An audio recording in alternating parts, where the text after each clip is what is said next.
السلام علیکم سامعین، welcome to my channel voice of Mona. ہماری آج کی سٹوری کا نام ہے بدصورت۔ وہ کالے رنگ کی ایک عام سی شکل و صورت کی لڑکی تھی۔ اس وجہ سے کوئی اس کی دوست نہیں تھی، کسی بھی جگہ اس کو اہمیت نہیں ملتی تھی۔ وہ بہت اداس اور مایوس رہتی۔ وہ خود کو کسی کے سامنے جانے سے روکتی، اس کا دل ہی نہیں کرتا تھا کہیں جانے کا۔ اس احساس کمتری کی وجہ سے مایوس اور چڑچڑی ہو گئی تھی۔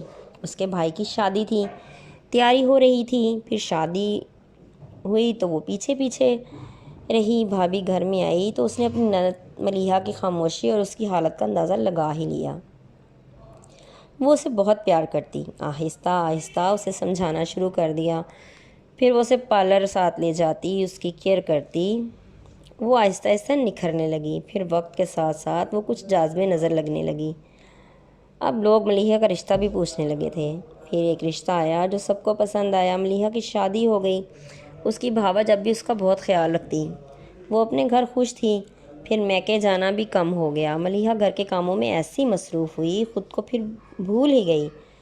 اب میاں سے جھگڑا رہنے لگا۔ وہ اس کی بدصورتی کے اسے تانے دیتا۔ ملیحہ پھر سے بہت تکلیف میں تھی۔ وہ ذہنی مریض بنتی جا رہی تھی۔ ایک دن جھگڑا ہوا تو وہ میکے واپس آ گئی۔ دوسرے دن اس کے میاں نے طلاق بھیج دی۔ بچے تھے نہیں۔ ملیحہ کو اچھا خاصا جھٹکا لگا تو وہ پھر سے جینا بھول گئی۔ بھابھی کا بھی اب بس نہیں چل رہا تھا۔ پھر ملیحہ کو پاگل پن کے دورے پڑنے لگے۔ وہ سب کے لیے خطرہ بن گئی تو اسے پاگل خانے بھجوا دیا گیا۔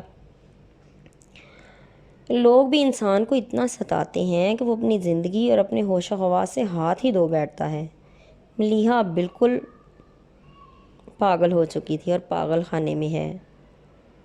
پتہ نہیں اس بیچاری کا کیا قصور تھا جو اسے اتنا ذہنی اذیت دی گئی کہ اسے پاگل ہی کر دیا گیا۔ جیتے رہیے، خوش رہیے۔ ملتے ہیں اگلی کہانی کے ساتھ۔